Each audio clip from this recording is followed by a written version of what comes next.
You ask Tiger to solve. This deals with linear equations with one unknown. The final result is p equals 7. Let's solve it step by step. Group all p terms on the left side of the equation.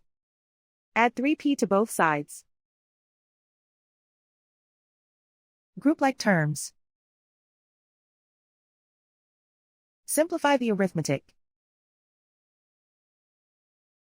Group like terms. Simplify the arithmetic. Group all constants on the right side of the equation. Add 9 to both sides. Simplify the arithmetic.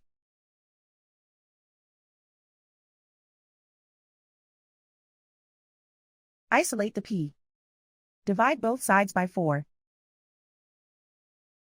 Simplify the fraction.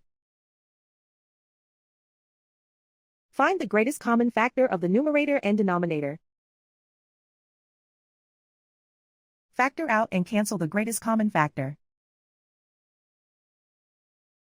And so the final result is p equals 7.